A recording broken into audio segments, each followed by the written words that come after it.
तमाम प्रक्रियाओं को लेते हुए आज हमारे साथ मौजूद हैं श्री राधेश्याम यादव जी, जो सहारा सहारा ब्रांच हांसोर के मैनेजर हैं। और मैं इनसे जानूंगा कि 2024 आने वाला है, किस प्रकार भुगतान मिलेगा। और निवेशक बहुत परेशान हैं, पीड़ित हैं और लोगों ने आत्महत्या करना भी चालू कर दिया है। ऐसे में सरकार गंभीर नहीं हो रही है। पूरा मामला के साथ अगर देखा जाए कि भुगतान कब तक चालू होगा और किस माध्यम से होगा, आज जानते हैं श्री राधेश्याम यादव जी से। सर, आपका नाम? Sir, Radheshyam Yadav, franchise manager Hansor. Sahara India में मामला जब से शुरू हुआ है, जब से माननीय गृह मंत्री जी ने भुगतान का व्यवस्था निकाला है ये पोर्टल के माध्यम से, तो पोर्टल पर ऑनलाइन तो लोग कर रहे हैं और लगभग 1.25 करोड़ के आसपास जमाकर्ताओं ने मतलब ऑनलाइन भी किया है। सर, ऐसे बताया था 3.5 करोड़ लोगों ने ऑनलाइन किया है, लेकिन 2.5 करोड़ लोगों का फॉर्म जो है सबमिट किया गया, जिसमें 1.5 करोड़ लोगों का 10-10 हज़ार रुपये के माध्यम से मतलब भुगतान किया गया। लेकिन 10 हज़ार रुपये की राशि किस अकाउंट में, उनके अकाउंट में किस पारदर्शिता के साथ दिखाई जा रही है या नहीं आया है, तो फिर भी केवल पेंडिंग मामला है। केवल बताया जाता है कि 1.5 करोड़ लोगों का भुगतान बताया जाता है, लेकिन हकीकत में लगभग 1% लोगों का पैसा अभी आया नहीं है। तो और जो उसके बाद जो आ भी रहा है तो तमाम कमियां दिखा रहा है। जैसे पोर्टल पर लोगों के खातों में मैसेज आ रहा है, तमाम कमियां दिखा रहा है। और वो कमियां भाई कार्यकर्ता या जमाकर्ता तो पूरा करेगा नहीं। वो तो CRCS या कंपनी कमांड कार्यालय से हो सकता है।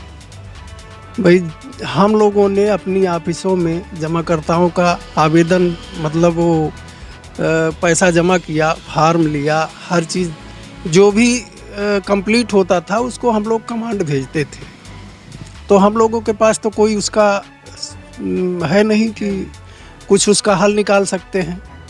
तो और इसमें जो है पोर्टल के माध्यम से, फ़िलहाल पोर्टल के माध्यम से संभव नहीं है कि जमाकर्ताओं का भुगतान हो जाए। तो हम तो यही चाहेंगे कि पोर्टल के माध्यम से ना सरकार अपनी पूरे मतलब अपनी मशीनरी लगा के चाहे जैसे भुगतान करावे, लेकिन सहारा के काउंटर से जब भुगतान होगा तभी संभव है लोगों का भुगतान हो जाए। ऐसे में सर, उन निवेशकों को कैसे भुगतान मिलेगा जिस दुनिया में नहीं है? अगर सहारा रिफंड पोर्टल पर मानते हैं कि भुगतान किया जा रहा है 10 हज़ार रुपये की पहली किस्त को, लेकिन उन निवेशकों का कैसे भुगतान होगा? का भुगतान संभव नहीं है सर। उस पर कोई ऑप्शन ही नहीं दिया है, डेथ मैच्योरिटी का कोई ऑप्शन ही नहीं दिए हैं। जबकि जमाकर्ताओं के भाई अगर पोर्टल पर इनको ये तो देना चाहिए कि भाई अगर डेथ मैच्योरिटी पार्टी डेथ कर गई है तो उसकी नामनी जो है वो आवेदन कर सके। नोटिफिकेशन जारी करना चाहिए, लेकिन नोटिफिकेशन जारी नहीं किया गया। ऐसे में तमाम निवेशकों को सर संदेश क्या देना चाहेंगे आप? तमाम निवेशकों को हम यही संदेश देना चाहेंगे कि पोर्टल सरकार को बंद करना चाहिए। पोर्टल के माध्यम से भुगतान संभव नहीं है। सर, कब तक आप इंतजार करेंगे कि हम उन निवेशकों को क्या संदेश जो दे रहे हैं कि पोर्टल सरकार को बंद करना चाहिए, और निवेशकों को संदेश क्या देंगे? अब निवेशकों को क्या करना चाहिए जिससे भुगतान हो सके? निवेशकों को अब तो आखिरी रास्ता वही है कि निवेशकों को मतलब कुछ ना कुछ करना पड़ेगा। आर या पार की लड़ाई लड़ना पड़ेगा, तभी संभव है। इसलिए कि सरकार भी बहुत सक्रिय नहीं है। सरकार की जो रवैया है इससे जमाकर्ता और कार्यकर्ता सब आहत हैं। ये भी बताया जाता है सर कि लोकसभा चुनाव 2024 का बहुत नज़दीक है। जी, लोकसभा चुनाव में इसमें सरकार को पता चल जाएगा। अगर सरकार ने कुछ मतलब सक्रियता नहीं दिखाई, जमाकर्ताओं कार्यकर्ताओं को ध्यान नहीं दिया, जमाकर्ताओं का भुगतान नहीं हुआ, तो संभव है कि अगली सरकारें नहीं आएगी। लेकिन इसमें तमाम समस्याओं को लेते हुए पहले भुगतान फिर मतदान का नारा देते हुए निवेशकों ने बताया, लेकिन वहीं पर MP यानी कि मध्य प्रदेश में भाजपा सरकार बनी और राजस्थान में बनी। सर, ऐसे हम कैसे कह सकते हैं सर, क्योंकि संपूर्ण रूप से भुगतान हम लोगों का नहीं मिल पाया, यानी कि निवेशकों का नहीं मिल पाया। संपूर्ण रूप से भुगतान सही मायने में यूपी और बिहार में है। इसका विशेष असर जो है यूपी बिहार में नज़र आएगा। यूपी बिहार में जब चुनाव होगा इसका असर नज़र आएगा। सर वैसे तमाम जो निवेशक अभी लगाकर बॉन्ड, जैसे कहते हैं कि हाँ जिनका बॉन्ड जो है कन्वर्जन करा दिया गया, कन्वर्जन के माध्यम से भी बताया जाता है कि ये हमारे पास दावा नहीं है, इसीलिए फॉर्म जो है रिजेक्ट हो रहे हैं, डिफेंसिस का मैसेज आ रहा है, ये भी बताया गया है पोर्टल के माध्यम से। पोर्टल के माध्यम से नहीं समझ पाए सर।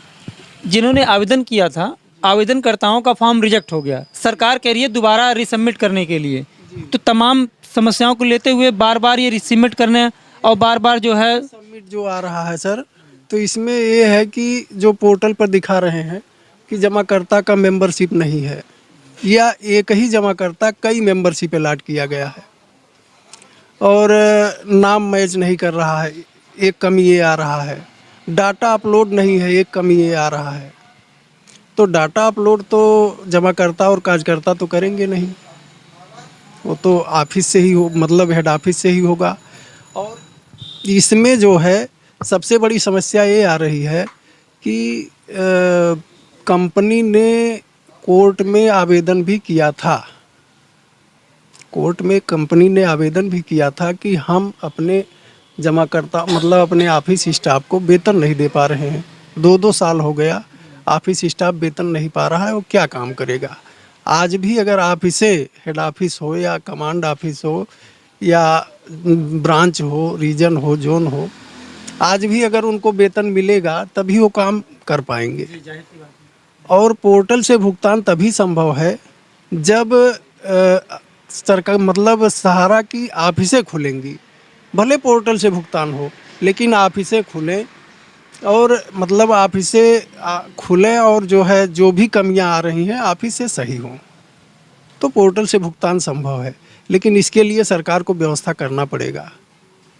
जैसे सर आपने बताया कि पोर्टल से भुगतान संभव है, लेकिन इसमें एक कहीं ना कहीं जो है विडंबना ये आती है, जो इस दुनिया में निवेशक है उनका भुगतान उनके परिवारजनों को कैसे मिलेगा? उनका भुगतान उसके लिए ऑप्शन देना पड़ेगा, पोर्टल पर ऑप्शन देना पड़ेगा, तभी संभव है। सर आपका नाम? केशवराम। आप क्या हैं सर, सहारा के एजेंट हैं कि जमा करता? पहले जमा करता थे, अब एजेंट भी हैं।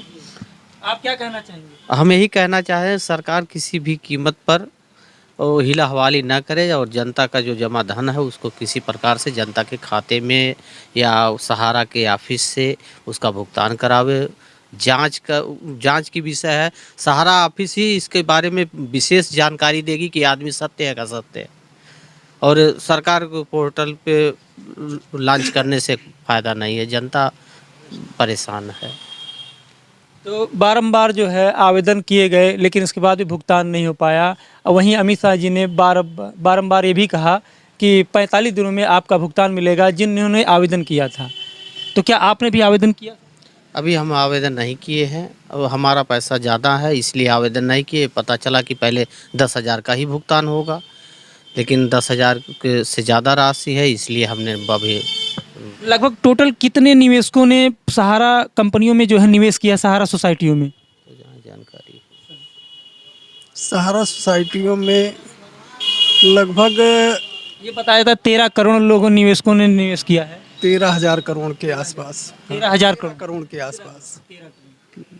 13 करोड़ निवेशकों ने जो निवेश किया है सहारा जैसी कंपनियों में, उनका भुगतान पेंडिंग में पड़ा हुआ है, जिसको लेते हुए आप लोगों की सर क्या रुचि रहेगी, जो उन निवेशकों को संदेश जा सके आपके माध्यम से? सर उनको क्या करना चाहिए जिससे भुगतान सुचारू तरीके से जो रास्ता अपनाया जाए? जैसे अब इससे संभव तो यही है कि ब्रांचों से अगर भुगतान होगा तभी जमाकर्ताओं का संभव है कि पैसा मिल जाए। पोर्टल के माध्यम से भुगतान संभव नहीं है। आज अगर ऑफिसों से भुगतान होना होता तो ये 9 महीने 5,000 करोड़ बांटने में लगाए हैं। हमारे यहाँ 2 से 3 महीने में 5,000 करोड़ पता नहीं लगता कि जमाकर्ताओं का मतलब कितने जमाकर्ताओं का चला गया होता, पता ही नहीं चलता, और वो भी पारदर्शी तरीके से। पारदर्शिता तरीके से।